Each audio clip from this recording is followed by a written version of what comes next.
Hello, this is Roger Capello, bringing you my week at the club, week number 16, I believe. And I give you my weekly games, or that's the intent, from the Fitchburg Chess Club or Wachusett Chess Club in Fitchburg, Mass. And it's been quite a while since I've done one of these. We went on some vacation trips, and I had a couple of indifferent results. I wasn't real eager to record them. And so I'm trying to get back into it here with the fall season. And I had an interesting game, well, interesting for me at any rate, because it was a fun little miniature with John Bastarache that I played on Wednesday night. And I had the white pieces. John played black, as you can see there below. And he opened we played the Queen's Gambit accepted. So I opened with d4. He replied d5, I played c4, and he took the pawn.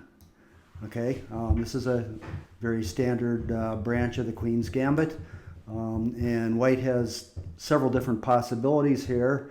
Maybe the most ambitious one is to play e4 immediately to try to grab the center and also to open up this diagonal for the bishop to regather the pawn.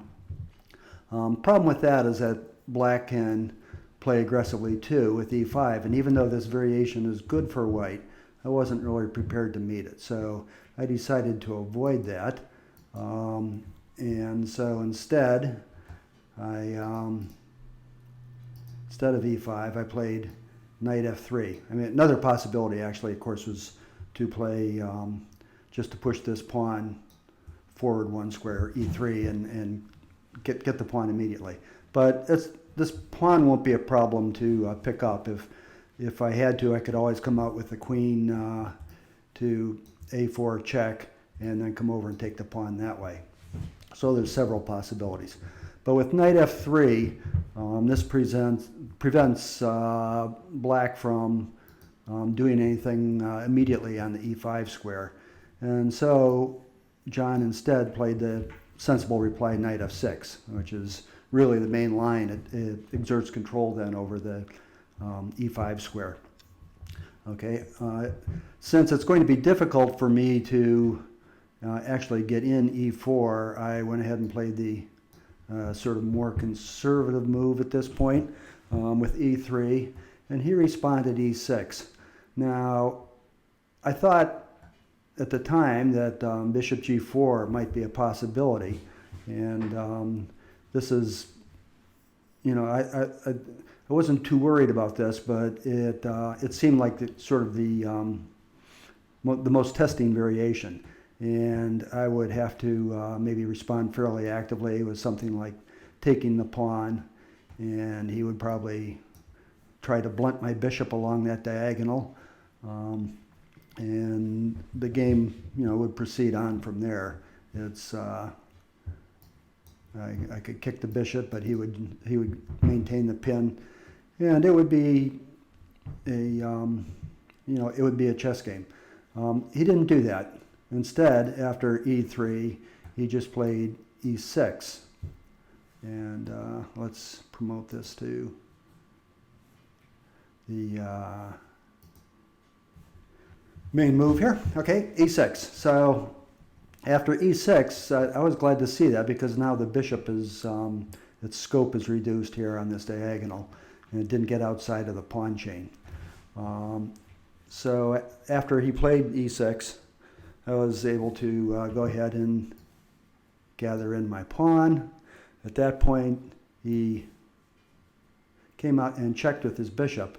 Now, the main line here actually is to play c5, and the advantage to this move is that it allows black to immediately counterattack white's center. Otherwise, white just has an imposing center. White has two central pawns, black only has one, and white has a pawn on the fourth rank, black only has a pawn on the third rank. So white's dominating in the center right now, and you really want to strike back with c5, and that's far and away the most common move. However, this bishop to b4 check move has been played occasionally, but not very often. I went ahead and developed my knight to block the check. And John proceeded with just castling, and I castled so that my knight was no longer pinned, because there might be some threats in some lines of coming in with the knight to e4 if the knight had remained pinned. Although I could simply have put my queen here on c2, and that would defend this knight adequately. So I wasn't worried about that. But after we both castled, then John actually played a move that I felt was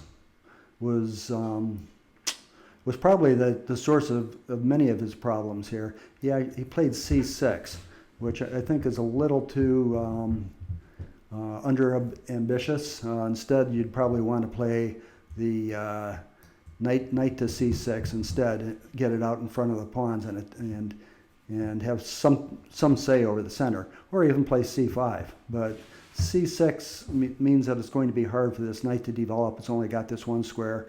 The bishop is locked in behind these white pawns, and black is really quite cramped at this point after c6. So I went ahead and decided to try to take advantage of this by playing fairly aggressively to get a outpost of my knight right in the center, where it would really dominate the position. And expecting John maybe to play his knight to d7, and then I was going to fortify my knight by f4. Instead, he put in a Zwischenzug here, not a forcing Zwischenzug, but he waited a move before he went knight to d7 and played knight d5, putting some more pressure on my knight. But I was happy with that, and at that point I just played knight to e4. And this is the point that I deviated from Capablanca's play. It turned out this position one move earlier here actually was reached in a simul by Capablanca in 1921 or 1923, sometime in the early 20s. And he just responded with using the bishop to support the knight with bishop to d2. I don't know, I felt this was a little more active, and if it was immediately driven away by the pawn, then I always had this square on g3 that I could retreat my knight to.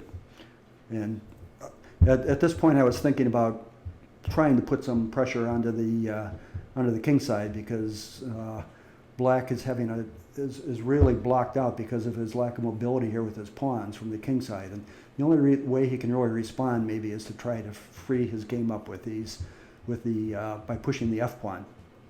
He didn't do that, at least not immediately, and instead he took the opportunity now to play knight d7, and I went ahead with my plan of supporting it with f4. After I did that, he took it, and I took back with the f pawn, which I think is better than the d pawn, because it opens up this file here for my rook and makes it gives it a lot of activity on all those squares that it's now attacking. So at this point I was feeling pretty happy with the outcome of the game, and he continued on. I was really expecting with either f6 or f5 at this point, probably f5, driving my pawn away, or driving my knight away, and I would have to decide whether or not to take en passant. Instead, at this point, he played b5, and I think this was also a move that gave him some difficulties, because what it does is just cause me to reposition my bishop onto a more active diagonal. So I was sort of blunted on this this long diagonal going toward the king by these two pawns. But now on d3, I'm going to have a pretty active view of his king side, particularly h7 after my knight moves. So this starts fitting in very nicely with my attacking plans. So I did that, and after I did so, he he retreated with the bishop. I think he was feeling a little worried now about my attacking chances on the king side. And that's what he said in the post-mortem, and that's why he dropped the bishop back. And it does cover some of these dark squares that my knight on e4 is thinking about going into. But as you'll see, it actually isn't enough. So after he retreated that, I played the aggressive queen to h5. And now by far the best move is just to go ahead and advance the h-pawn. He could advance the g-pawn, but of course that would weaken him on the dark squares, and I could maneuver my knight around and my queen to infiltrate on the dark squares. He did neither of those, and this is actually probably a losing move at this point, playing f6. I looked at this position for quite a while and decided that the most forcing line was to actually take with my knight on f6.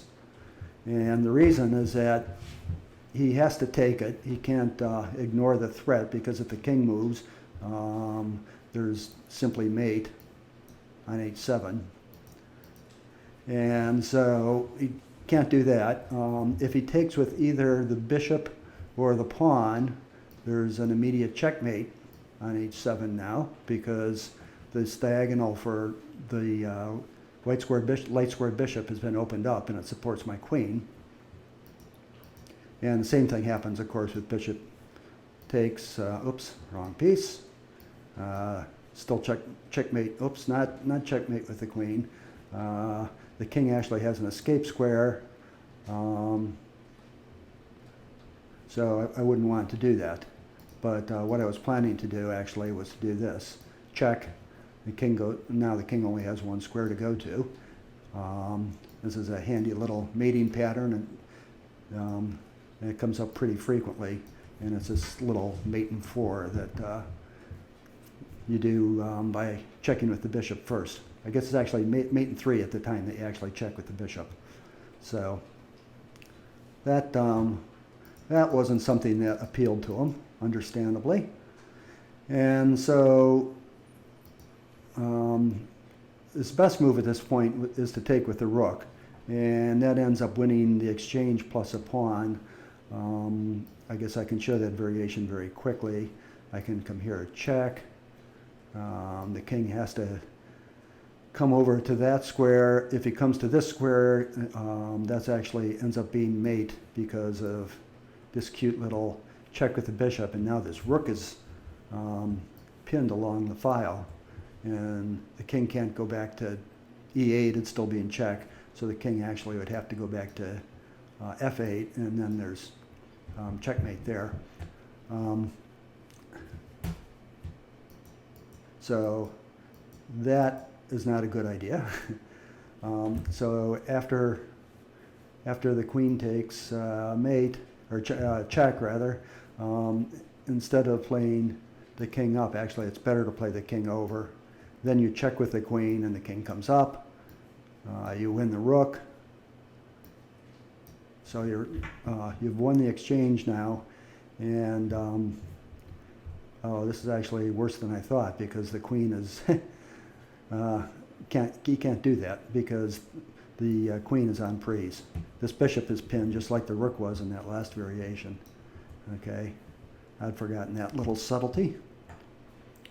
There were all kinds of cute little tactics that were flowing out of this position. It often happens when the pieces get infiltrated into the king's position early in the game like this.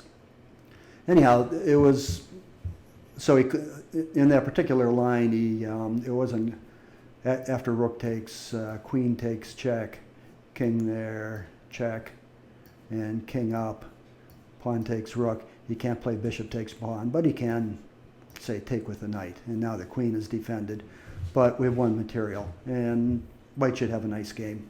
White's ahead by a pawn plus an exchange. So it would be a pretty easy and fun game to play at this point, I think. So that did not happen. Instead, John took with a knight, which seemed reasonable, on the surface of it, because that way you're defending this weak square on h7 and keeps me from coming in and taking immediately. But the problem is, after knight takes f6, I can simply take with the pawn, and now things are very bad. If he takes back with either the pawn or the bishop, we have the checkmate again, and the rook gets into the same variation we looked at before. So what John did was to push the g pawn. That doesn't work because white simply goes ahead and takes a pawn, which is what I did. And now if he takes back, that's a mate in 2. Check, king moves, and mate on g7. So that's not very appealing to him. So at this point, he didn't do that. And he looked for quite a while and made just about the only move that really stops the mate, or at least postpones the mate. But the problem is, of course, is I can just win the rook outright with check.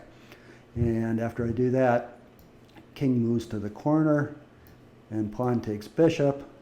And now black is in a really tough way. And John resigned. The reason is that if he, what's he going to do? If he plays queen takes pawn, for example, then I have queen here check, and it's going to be mate next move after he interposes with the queen and I take it. So, anything else is really no better. If he moves the queen here or something, I can play the pawn up and promote it to a queen, and now he has to give up his queen, and the attack is still going on unabated. Oh, in fact, even better than that, I suppose, would be an immediate checkmate. So it's there's really nothing good to be done in this position, and so the game was over, and it was fun, but for me it was not so much fun for John, I guess. It's never, when you play, you have black in the opening. That's the thing you really hate to see, is if you get rolled over quickly, and it happens to all of us. It doesn't happen very often at all with white. You have to do something really wrong, but with one or two fairly minor missteps with black, as long as white's playing aggressively, black can get into real trouble. And so that's one of the things that you really don't want to see it happen in your black games, but that's part of the game, playing the game of chess, I guess. So that was my game.